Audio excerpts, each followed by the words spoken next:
Por lo demás, ¿qué hubiera podido decir?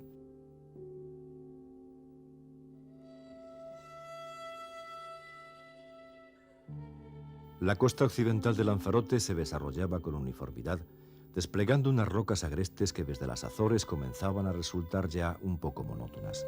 En primer término, un elevado promontorio, el macizo de Famara.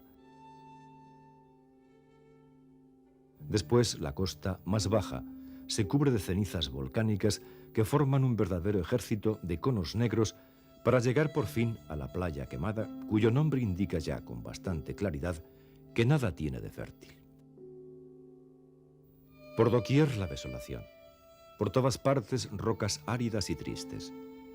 Ninguna ciudad algo importante sobre aquella costa occidental que animan tan solo rocas y miserables aldeas cuyos oscuros nombres puede muy bien ignorar el Cicerone mejor informado. Insulsa, árida, esa tierra salvaje no es en efecto visitada más que en la época de la recolección de una planta tintoria que constituye una de las riquezas de este archipiélago.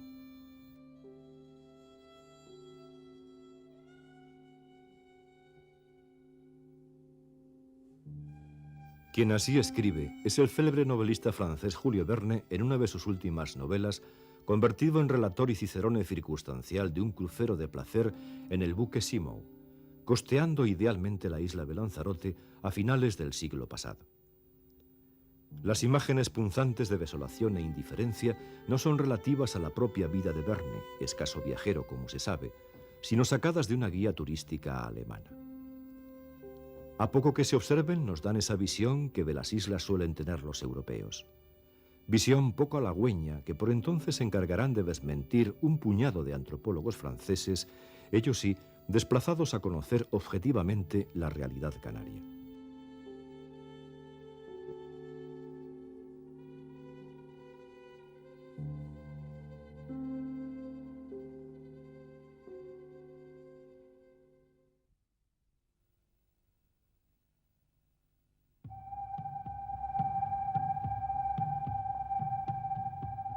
Un siglo después de que la guía Bedecker describiera así a Lanzarote, la realidad actual ofrece una visión radicalmente inversa si se exceptúa la mera descripción geográfica. Es fácil contrastar aquellos prejuicios con la afluencia continua de europeos en busca de la sencillez elemental y el interés que suscita en quienes quedan para siempre prendados de su magia. Mecanismo de compensación bastante merecido después de unos avatares históricos nada usuales para la consolidación del hábitat.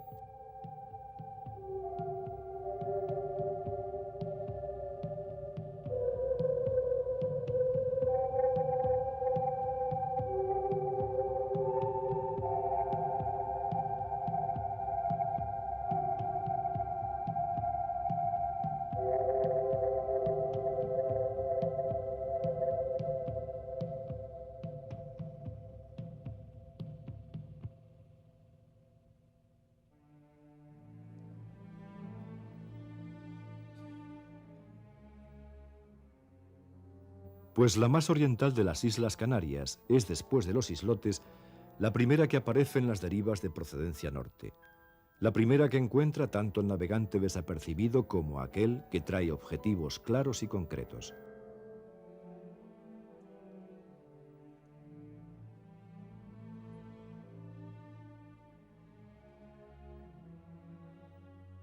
En ese sentido, fue Lanzarote la más torturada desde los inicios de su historia por racias esclavistas que mermaron notoriamente su población.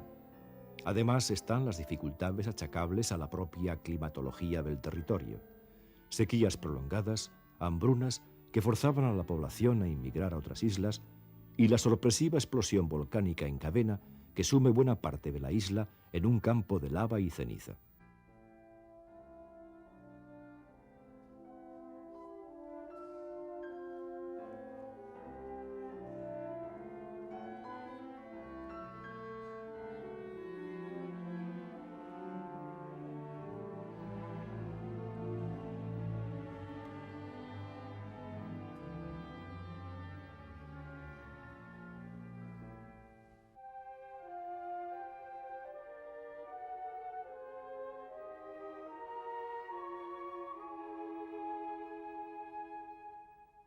Hoy puede decirse que aquel mecanismo compensador entrega las mayores recompensas al Lanzarote actual, mezcla resultante de tan peculiares condiciones. De ellas procede ese emblemático equilibrio que goza la isla entre una rústica tradición y la modernidad punta, su celebridad estética en el ancho mundo de la oferta industrial, su auténtico carisma de isla ideal para el descanso de los afortunados, una de las atribuciones más sostenidas del archipiélago en la idealidad clásica y una de las más renegadas en tiempos de exigencia crítica.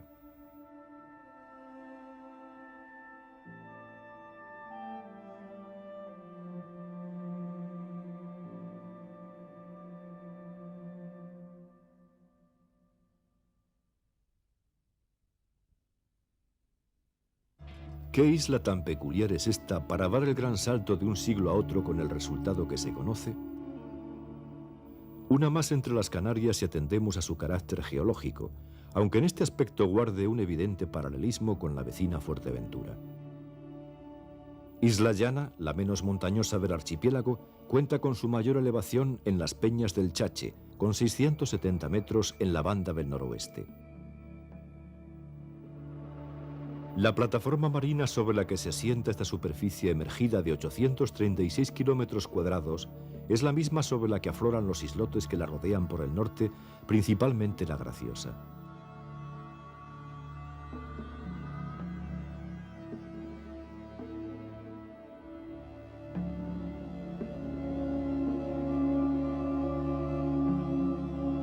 El interior es desnudo y árido, castigado por la erosión que causan los vientos oceánicos, aunque aliviada casualmente por la bonanza refrescante de los vientos alisios.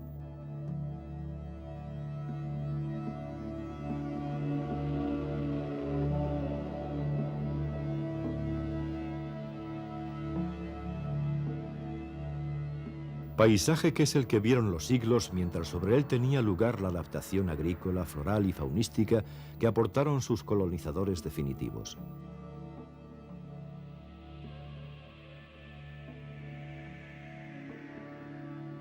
La escasa flora xerófila de la isla se ha adaptado a las altas temperaturas y a la escasez de agua.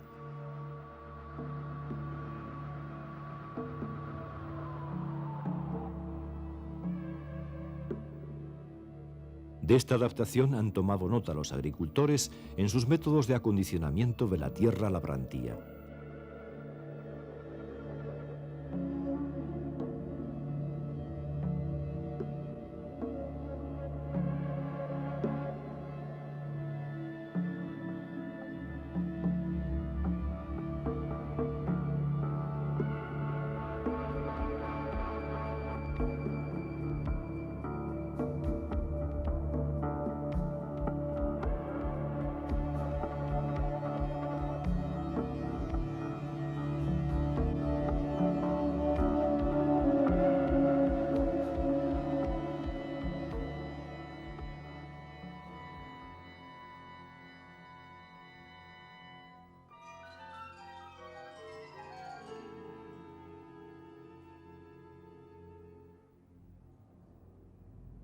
Aquel paisaje milenario que se identifica con las islas Capraria y Purpuraria, con que la conocieron los mercaderes que la visitaron en tiempos históricos, se conmueve profundamente el 1 de septiembre de 1730, cuando estalla la primera línea de una serie volcánica que hoy día se considera de las más importantes del planeta.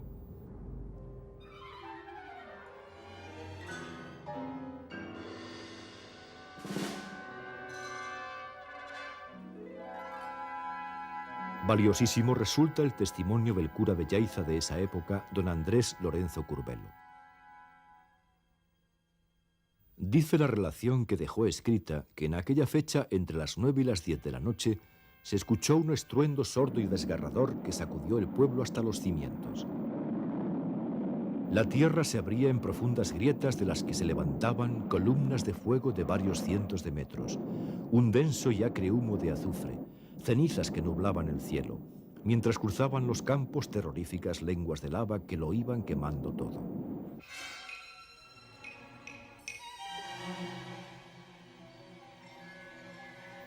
En años posteriores se reprodujeron las erupciones y la población de esa zona buscó refugio en Gran Canaria. Más adelante, en 1824, Una tercera línea de cráteres entra en actividad. Son los de Tao, Tinguatón y Nuevo del Fuego, últimos volcanes de los que se tiene memoria.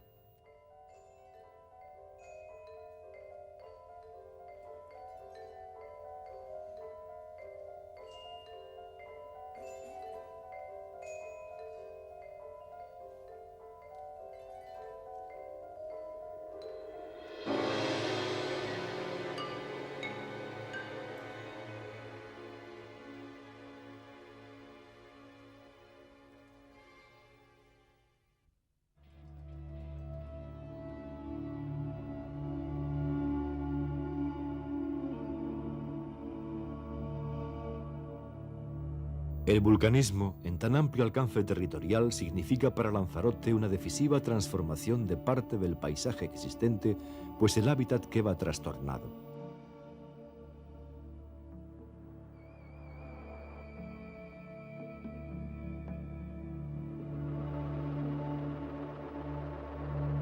Donde hubo valles plantados de cereal, cortijos aislados o poblaciones estables sobre antiguos poblados prehispánicos, un inmenso mar de lava deja su torturada presencia y, al parecer, inútil.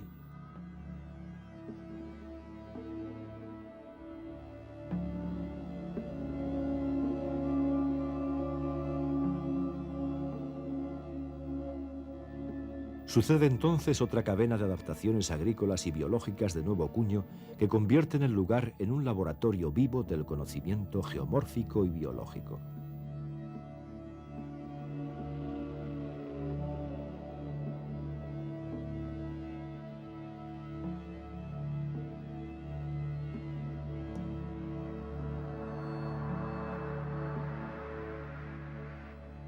Los congresos de vulcanólogos y toda la experimentación que se lleva a cabo sobre el aprovechamiento geotérmico como una fuente alternativa de energía dan idea del interés que suscitan las peculiaridades de la isla.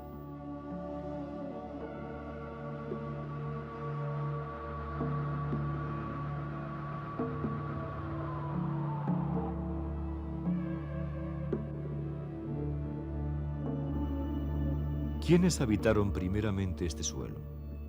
La crónica viva de los lanzaroteños de 1402, escrita por los curas Le Verrier y Boutier, llegados con la expedición franco-normanda de Bethencourt y Gadifer, habla así.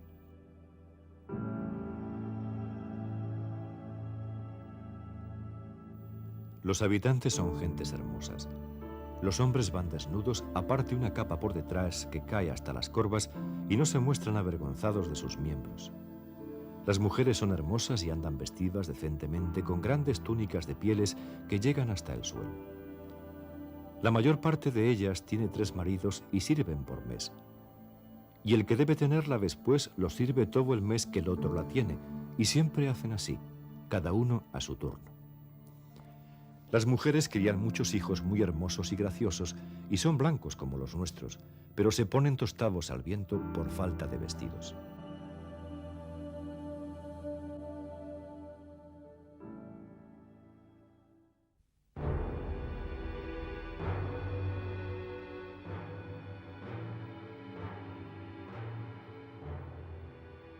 Los primeros intentos de conquista y colonización, con una significativa depredación poblacional, vinieron con esta expedición de extranjeros que se habían establecido entre la Punta Pechiguera y las playas de Papagayo, obteniendo permiso de los naturales para levantar un fortín en dicha playa.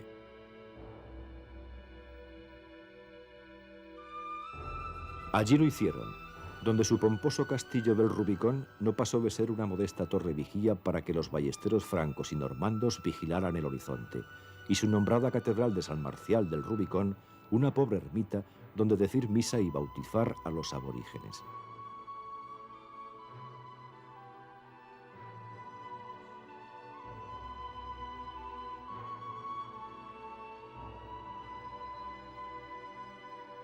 Se sabe bien cómo se estableció la saga de los Bethencourt en Lanzarote y Fuerteventura, revirtiendo sus derechos de conquista a la corona de Castilla.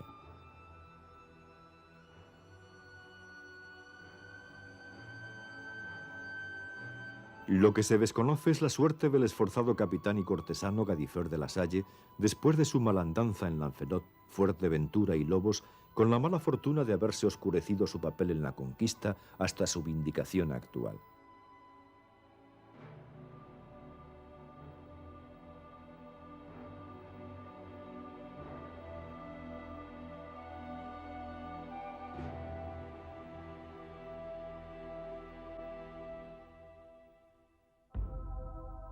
Poco a poco se impuso la estrategia de asimilación y conquista misional que mediante la fe y la superioridad de las armas usaban los castellanos. Con ello Lanzarote entra en la fase de mestizaje y en la situación de feudalismo tardío que implica ser isla de señorío.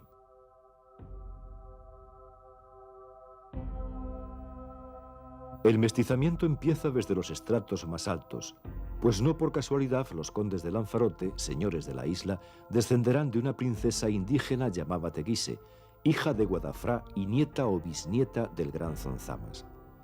Su nombre origina el de la primera capital insular, la más encantadora y conservada población colonial de la isla.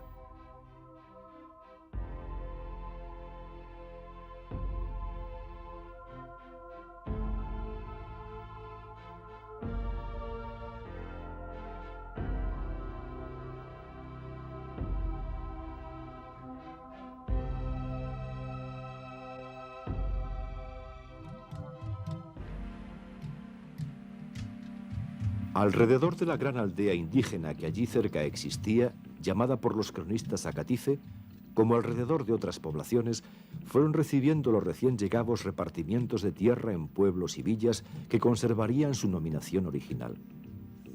En estos puntos empiezan a desarrollarse las labores agrícolas y pastoriles que conforman la geografía humana más genuina de la isla, continuada hasta el presente.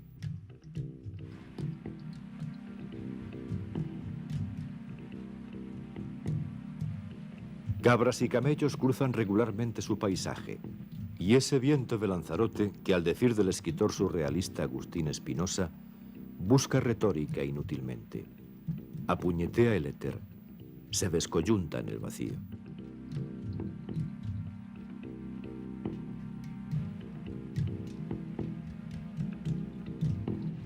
Y el campo cultivado, donde el esfuerzo de los campesinos cría cebollas, lentejas, papas, batatas, melones, en un original sistema venarenado en el que la capa final de ceniza volcánica resguarda la humedad de la tierra y filtra las benéficas relentadas invernales del alisio.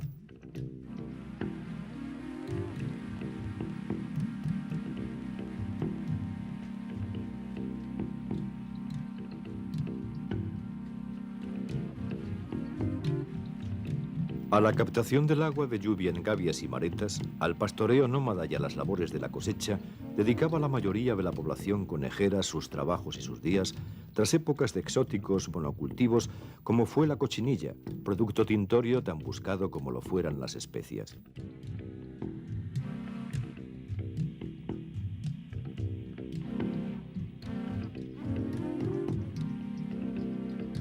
Sobre la condición campesina, sus maneras de mesa y el orgullo de la parquedad lanzaroteña, hay unas observaciones de George Glass, viajero inglés de mediados del siglo XVIII, que tienen gran interés como muestra de la resistencia y conformidad de los pobladores. La alimentación de los campesinos, dice Glass, consiste ordinariamente en lo que llaman gofio, que se compone de harina de trigo o cebada tostada. Mezclan esa harina con un poco de agua haciendo una masa y así la comen. Esta sencilla dieta no exige cucharas, ni cuchillos, ni tenedores. A veces, sin embargo, aportan un refinamiento a esta comida mojando cada puñado en miel o melaza. En invierno, cuando la hierba está mejor, disponen de abundante y rica leche, en la que mojan el gofio, comiéndolo así, usando conchas en vez de cucharas. Para un hombre hambriento es esta una comida excelente. En cuanto al pan, es raramente comido excepto por la gente rica. Hay algunas personas en estas islas que no saben qué gusto tiene. Los campesinos valoran mucho su dieta de gofio y se enorgullecen de ello y desprecian a los de las otras islas que comen pan. Se comprende que bajo estas condiciones carenciales de vida, la ley fuera emigrar, aunque ello no pasara por ser un gesto de hidalguía.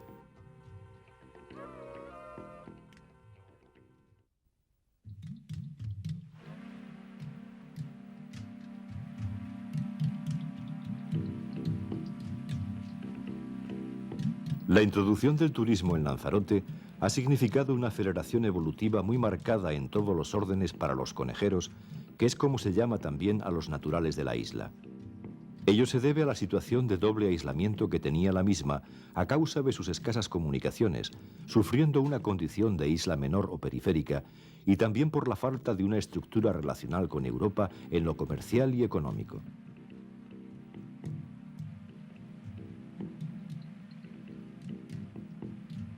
El buen clima y las inmensas playas insulares fueron el iceberg de la oferta para un turismo de corta estancia, ignorándose entonces algo tan probable como sería la necesidad de acoger a un turismo residente de pensionistas y jubilados.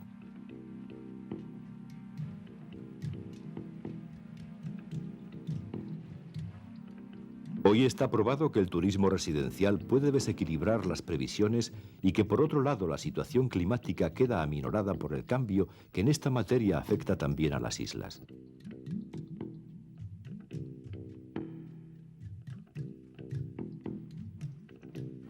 No obstante, el descubrimiento del sol, las playas y el paisaje virgen y despoblado, como materia prima de un turismo con alicientes exóticos, significó una dignidad añadida de lo que era una isla realmente estancada en las duras condiciones de la soledad oceánica.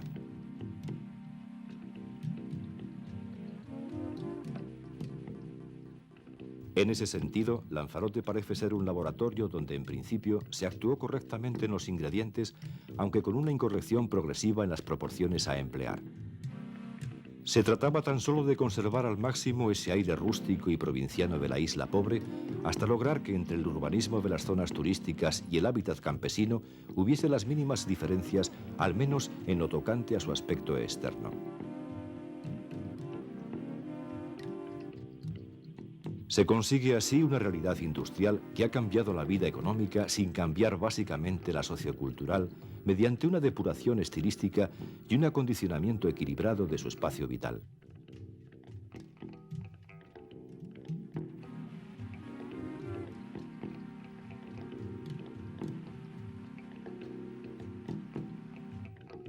En sus aspectos negativos se habla del turismo como un maná mal distribuido, pues, dada la escasez de capacitación de los naturales para los requerimientos técnicos de esta industria, es la mano de obra extranjera la que gestiona mayormente el flanco administrativo y empresarial.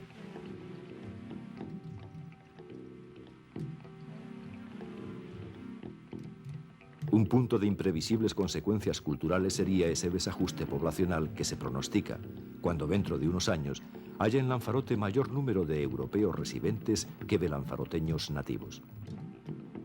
Pues es fundamentalmente del turismo de lo que vive la población de Lanzarote.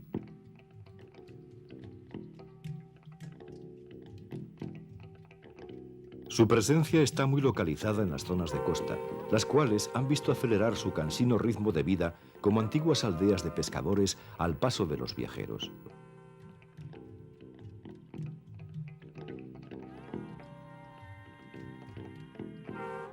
Vuelo charter, overbooking, timesharing. La jerga de la industria preferente extiende su vuelo y se hace parte de ese nuevo modelo de colonización blanda a la que se acomoda la vida de los conejeros en el último cuarto del siglo transcurrido.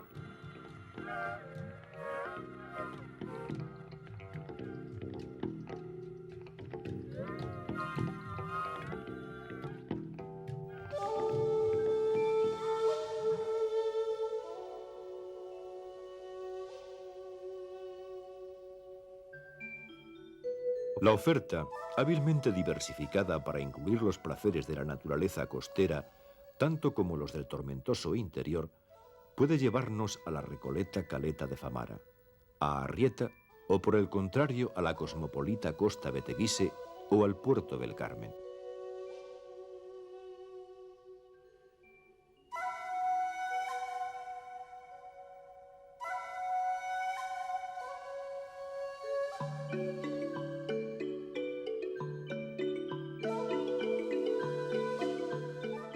Puede llevarnos a auténticas maravillas de la naturaleza floral, ya sea esta el encaje natural el negro de la Jeria o el sofisticado jardín de cactus de Guatiza.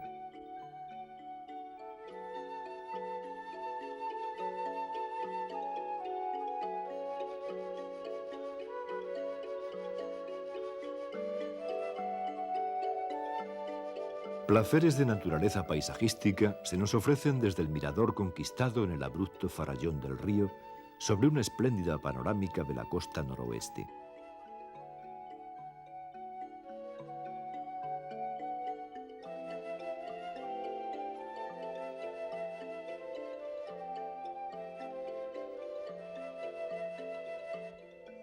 Los atractivos incluyen, como es lógico, el submundo de las galerías volcánicas y la alegre excursión no exenta de sagrado temor a lomos de camello por la montaña de fuego, rito que ningún turista que se precie dejará de cumplir en obligado peaje a la oferta de exotismo.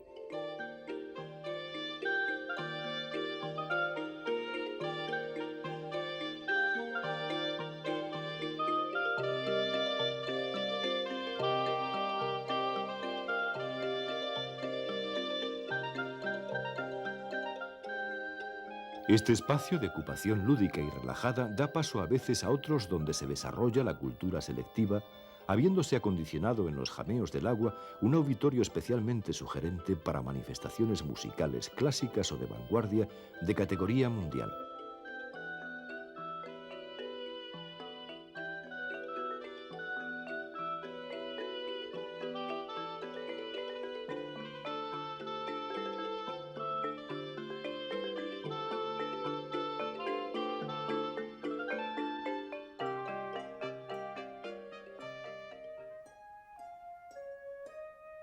Al contraste que se adjudica a las Islas Canarias entre sí, habría que añadir que nuestra hermosa Lanzarote no deja de ofrecer también contrastes problemáticos.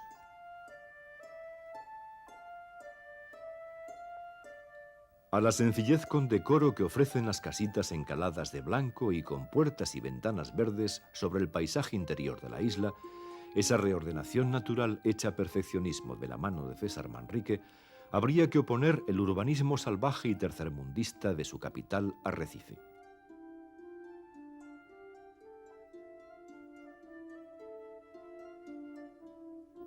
Es esta una pequeña ciudad dinámica y activa de 30.000 habitantes que no ha dejado del todo su encanto de antaño cuando fuera una humilde aldea de pescadores.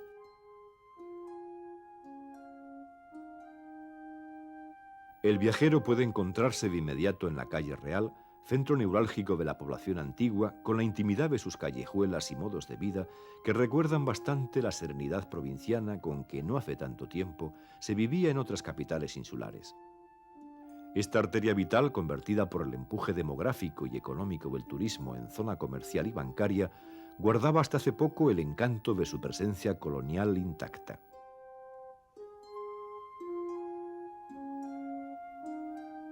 A la vuelta de una esquina, la iglesia matriz de San Ginés y su entorno nos devuelven el bienestar de un espacio ganado para la armonía.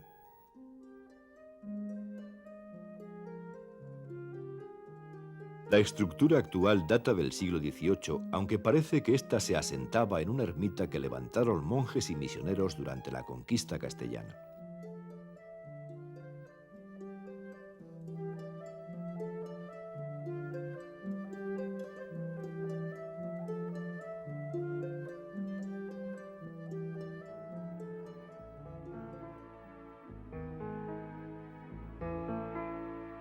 En el entorno de esta iglesia, el llamado charco de San Ginés guarda intacta la placidez de su pequeña bahía. Barriada popular, taller de encarenado y remiendo de los aparejos, el charco, en su renovada pulcritud, es uno de los rincones urbanos más bellos y personalizados de los que aún conserva el archipiélago.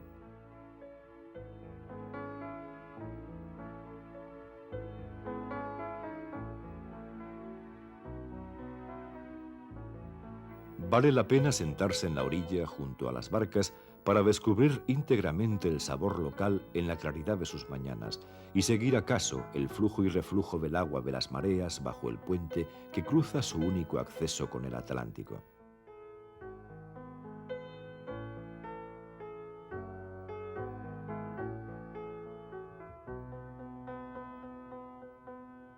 La bahía es espléndida en su conjunto. Allí el punto más visible sigue siendo el castillo de San Gabriel, levantado en un islote y singularmente comunicado con tierra por unas vías antiguas. En una de ellas se localiza el emblemático Puente de las Bolas, referencia visual que la retina hace imprescindible.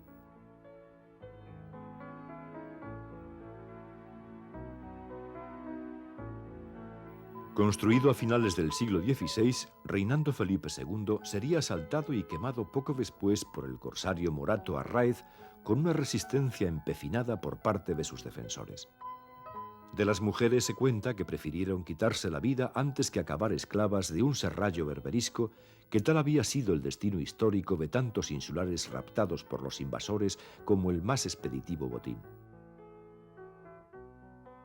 Acabando ese mismo siglo será el arquitecto italiano Leonardo Torriani que levante los planos de la reconstrucción del castillo, al que se añadiría en el siglo XVIII un puente levadizo.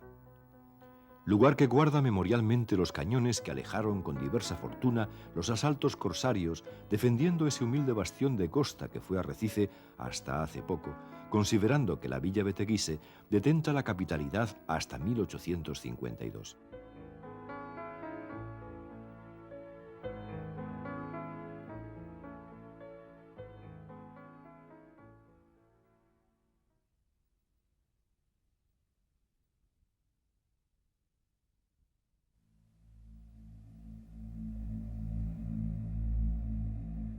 En este castillo de San Gabriel, la colección reunida en un museo arqueológico da una débil idea de la cultura material de la población primitiva, los majos de la leyenda, pues se acepta haberlos encontrado en yacimientos de fe probada.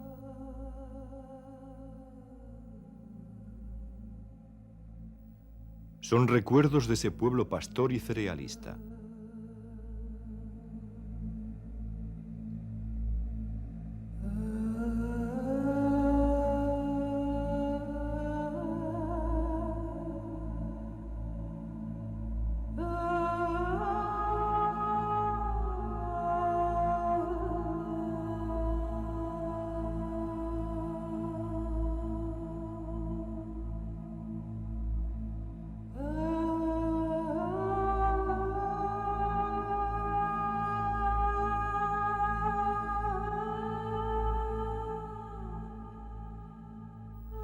Allí están las piezas mayores de la figuración neolítica localizada en la isla.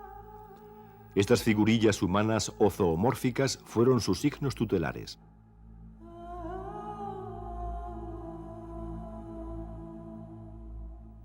También la gran estela votiva encontrada en el poblado de Zanzamas, que curiosamente fue posible rescatar de una embarcación en el puerto cuando un desaprensivo pretendía sacarla de la isla como trofeo de un safari cultural nada desorientado.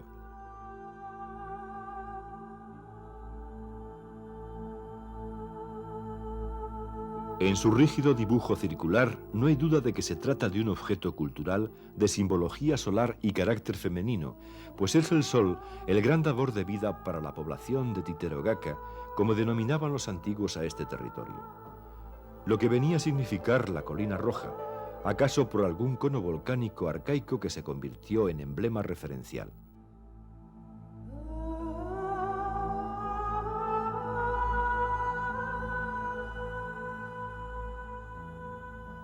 La antropología simbólica añade que este dibujo prefigura también las ondas del agua, fuerza lunar, líquido nutricio y bien escaso, en una isla en la que sin ella nada es posible.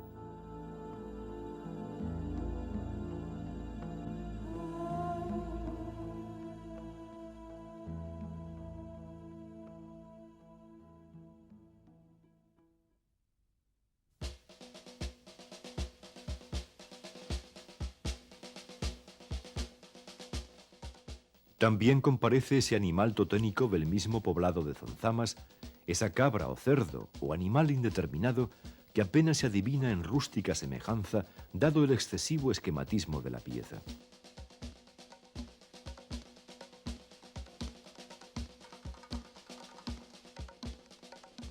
Por lo demás, la isla es rica en estas referencias a la población prehistórica con una doble resistencia. Por una parte, debieron resistir a la dureza del territorio, inhóspito y ventoso. Por el otro, resistirían a la permanente codicia foránea sobre sus cuerpos y pertenencias que históricamente ha asediado a la población.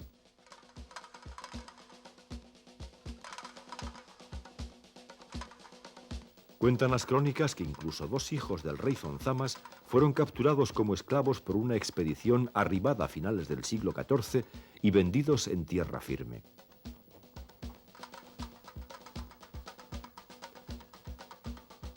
Los restos de bastantes aldeas prehistóricas siguen hoy día sepultadas bajo la lava volcánica y son uno de los grandes misterios de Lanzarote. Tinguatón, Mansintafe, Testella, Masdache, Jaretas, Los Rodeos, Tomares y Santa Catalina. Sus sonoros nombres, así como su silencio infraterrenal, circulan aún por nuestra mente mientras avanzamos por el paisaje sureño. Tampoco es imposible que escuchemos los ahogados ayes de las 3 sirvientas de la princesa Ico que dieron la vida por el triunfo final de su señora en sacrificio vicario.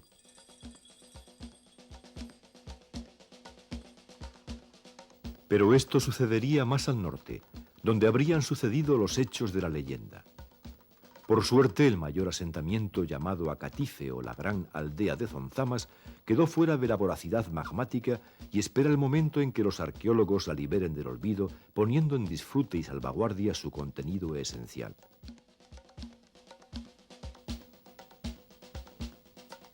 Aquí, en estas cuevas de los pastores notables que formaban el concejo comunal, vivía el núcleo fundamental de la antigua raza alrededor de una gran mareta recientemente identificada. Es en estas casas hondas donde cabe deducir la situación real de la leyenda cumbre de Lanzarote, el mito fundamental de su historia simbólica, la leyenda de Ico, de la que nos habla el clérigo cronista del siglo XVII, Abreu Galindo. Según esta leyenda, cuyas coordenadas documentales se diluyen entre la realidad histórica y el mito, esta mujer es encerrada en una casa honda donde se ha hecho una hoguera y el humo es asfixiante de necesidad. Pero gracias a la estratagema de una esponja empapada en agua, saldrá indemne, demostrando ser hija de Zonzamas, cuando en realidad lo era de un capitán vizcaíno que años atrás fue acogido y hospedado por la pareja dirigente. El apaño imaginado, de clara intención simbólica, venía así a resolver no sabemos qué conflicto dinástico o crisis vital.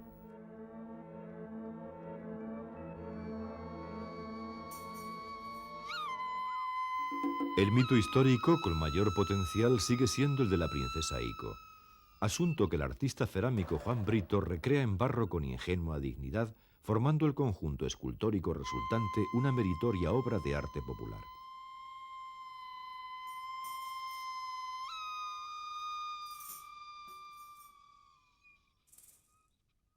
Brito es, por otra parte, el gran continuador de una tradición ceramista muy localizada en el Mojón, aunque sea doña Dorotea de Armas, la alfarera de Muñique, la actual madre nutricia en formas y tecnología tradicionales.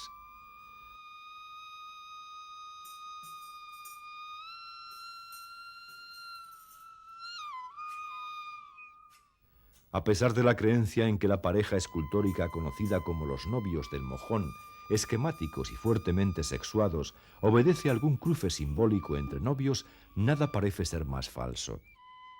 Pues en realidad la historia de estas figuras es la de una broma particular, la de una figura que se entregaba a solterones y viudas de ambos sexos y hoy tan solo una pieza más del entramado exótico de cara al visitante.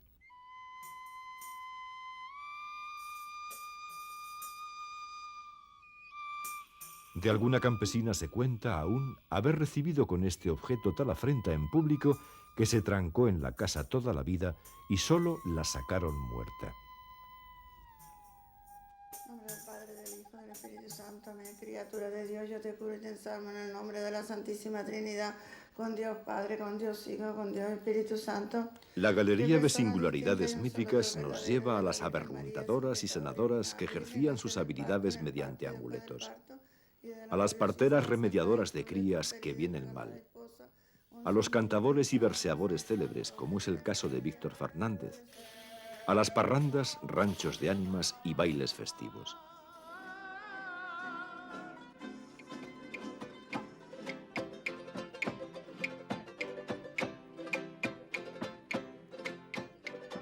La saga de los luchadores famosos como el Pollo de Uga tiene la fuerza de los arcanos mayores de la isla, siendo la lucha canaria el deporte que más interés concita en la población local.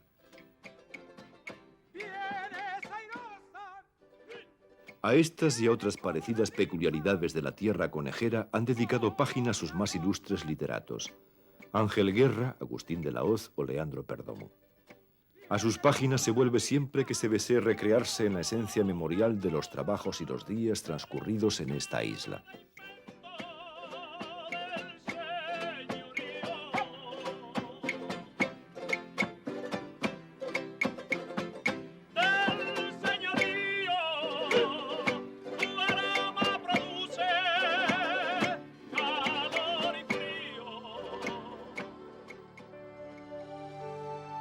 Mas no todo es vulcanismo y arqueología en la variante presencia de la isla de los volcanes.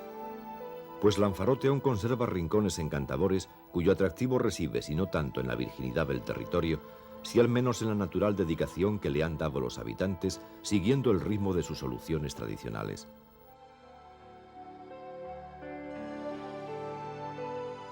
Así, por ejemplo, Arrieta, playa natural de la población de Aría, que ha conservado hasta hace poco su doméstica paz de refugio pesquero, y es aún ese lugar donde apetece pescar en barquillo o sentarse a saborear la tranquilidad del ambiente marino.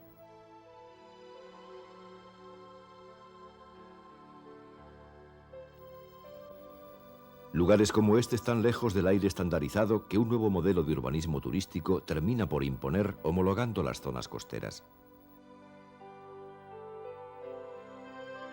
No sabemos por cuánto tiempo todavía ese lugar y otros semejantes podrán disfrutar de este relativo aislamiento, pues se dijera que el destino natural de toda la costa parecería ir en la dirección de su aprovechamiento industrial.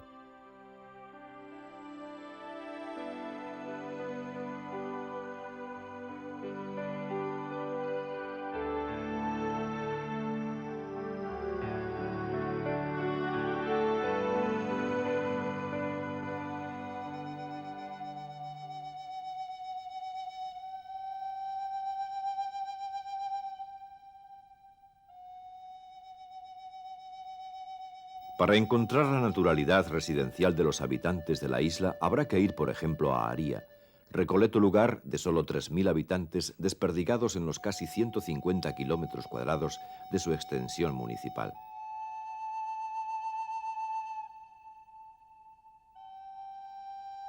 Costeando la cadena montañosa del noroeste que lo separa del mar, llegamos al reputado Valle de las Mil Palmeras. Como sucede habitualmente en todas las zonas norte de las Islas Canarias, el benéfico influjo climático de los vientos alisios y la mayor frecuencia pluviométrica han hecho de este emplazamiento geográfico un vergel con el añadido del tipismo de sus labores campesinas y un ordenamiento habitacional conciso y elegante.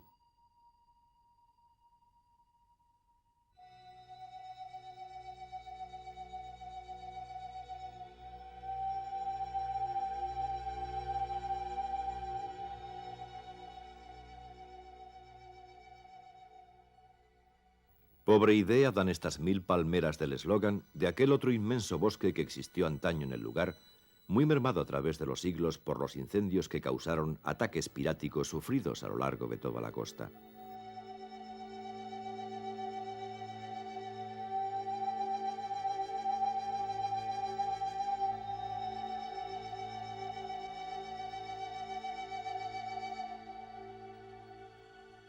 El palmeral se introduce en forma de jardín en la casa estudio del artista César Manrique, que en sus últimos años eligió Aría como retiro en su madurez creativa, dejando atrás el Taro de Taiche como sede de la fundación de su nombre.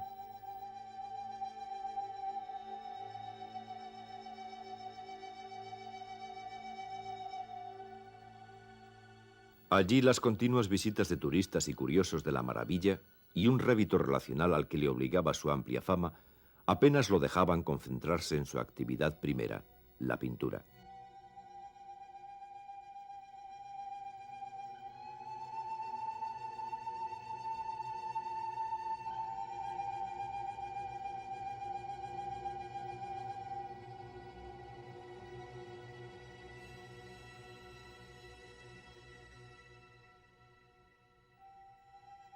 Como producto de un auténtico mago intermediario de esa síntesis que ha sabido imponer entre el medio natural y la mano del hombre, el entorno particular de Manrique se goza recreando el punto de encuentro entre ambos con soluciones imaginativas. Pero es también en los objetos donde su mirada atrapa el realce estilístico, ya sea de la piedra virgen o trabajada en escueta cantería, como en los mismos aperos de labranza, en los útiles domésticos o en la primitiva maquinaria industrial que las nuevas tecnologías han hecho desaparecer.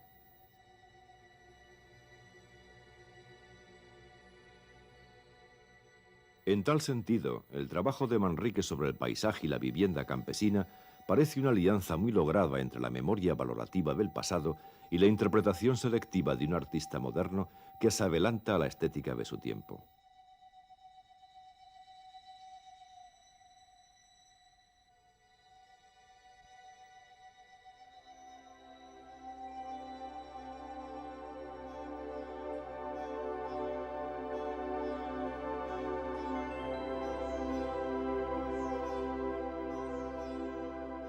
El encanto de lo tradicional hay que buscarlo también en los pequeños pueblos que nos salen al paso en cualquiera de las rutas posibles en la isla. Mala, Guatiza, Mácher, Uga, Femés, Tiagua, Tinajo o So, lugares todos ellos donde el tiempo se ha detenido en el pausado mantenimiento de las costumbres pueblerinas paralelas al confort material de los nuevos tiempos.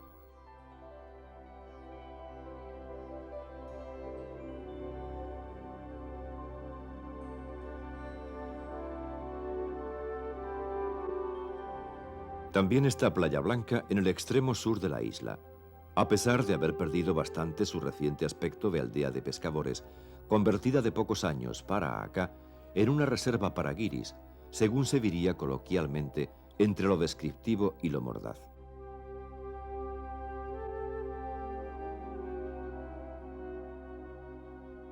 Muy cerca se localiza la Punta de Papagayo, cadena de pequeñas caletas que la marea alta consigue aislar entre sí y donde se podía gozar hasta hace bien poco la intimidad naturista que hacía del lugar uno de los pocos paraísos vírgenes del archipiélago.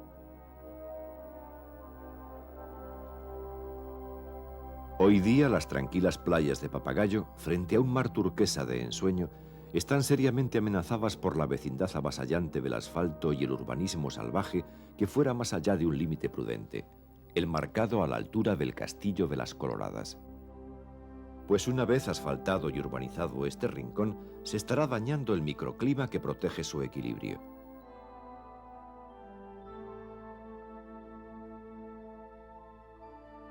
Muy cerca de este lugar se han localizado las célebres playas colgadas, una singularidad geomórfica que deja al descubierto tierra adentro un allanamiento marino, atestiguando que hasta allí llegaba la playa, lugar que fue invadido por el volcán de Femés en la tercera serie volcánica.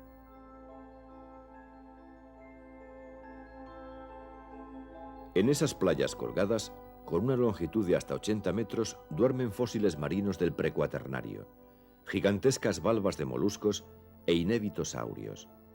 Manos humanas con pretensión de lucro no podrán arrogarse el derecho de romper y sepultar tal rareza natural sin la condena del mundo civilizado y del colectivo científico.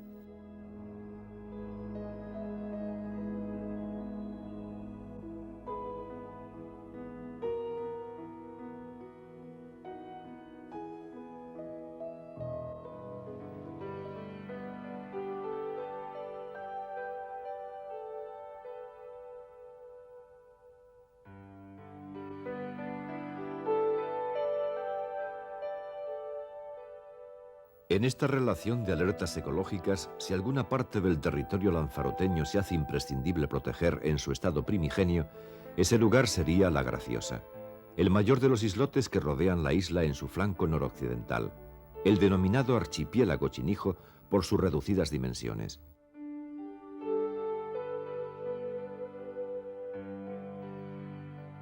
Sensiblemente mayor que los de Alegranza y Montaña Clara, La Graciosa aparece con sus erosionadas colinas que atestiguan idéntico origen volcánico, aunque más remoto que el de las series eruptivas históricas. Algo más de 500 habitantes presenta su único punto poblacional, la Caleta del Sebo.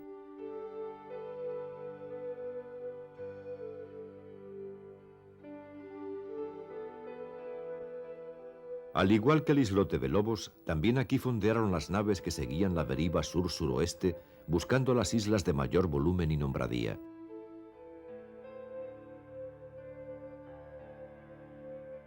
Aquí estuvo la nave fletada por Jean de Betancourt y Gadifer de la Salle, también las llamadas Tajamar y Morella, estas últimas de corsarios castellanos, deseosos de esclavizar a los naturales atrapados por los franceses.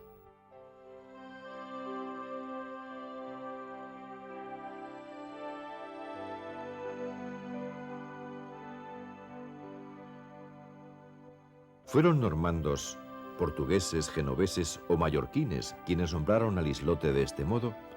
No queda muy claro, pues la nominación primitiva se remonta a mediados del siglo XIV.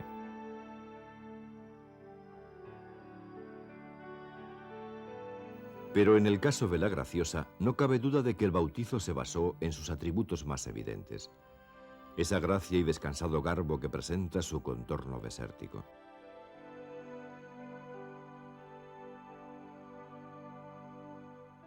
Las pesquerías y un bien administrado régimen de visitas en barca desde el puertito de Órzola, a través de un brazo de mar llamado el Río, conectan el islote con la civilización, si ese término significan asfalto, automoción, ruidos y polución.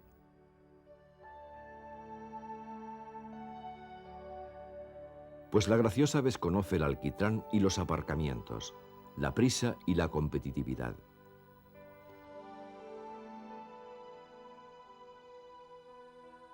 No se pide más frente a una dinámica de especulación urbanística que pudiera arruinar su encanto. Mientras las playas gracioseras gocen la ventajosa propiedad de seguir inéditas para la pisada industrial, habrá alguna esperanza.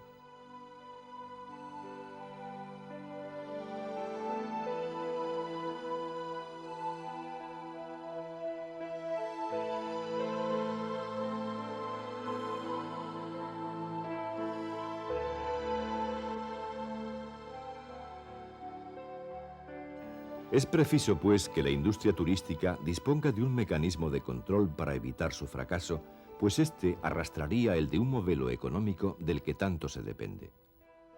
La simbiosis ocurrida en esta isla ha dado resultados de una eficacia ejemplar.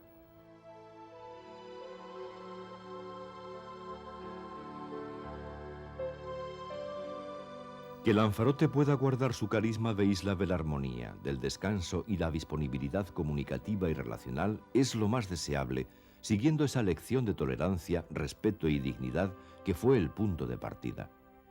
Hay isla para todos si se opera en las mejores condiciones.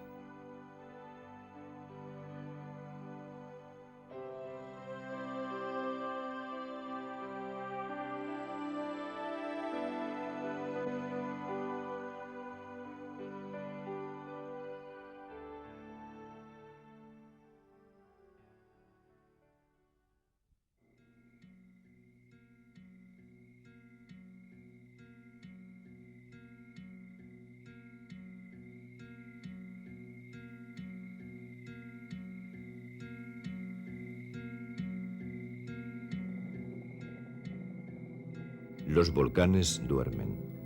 La mar de leva sigue pasando su ritmado flujo bajo el puente de las bolas. Zonzamas, Ico, Lanceloto, Gadifer, Víctor Fernández, el Pollo de Uga. Sobre la actual Lanzarote planean sus espíritus tutelares.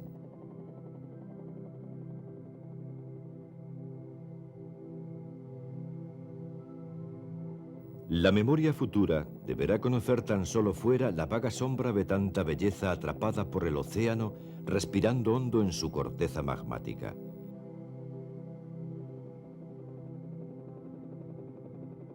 En la primera isla que los navegantes columbran en su deriva sur-sureste, tan pronto quedan atrás las columnas de Hércules y se entra en los dominios de los atlantes, guardianes de la eterna bienaventuranza.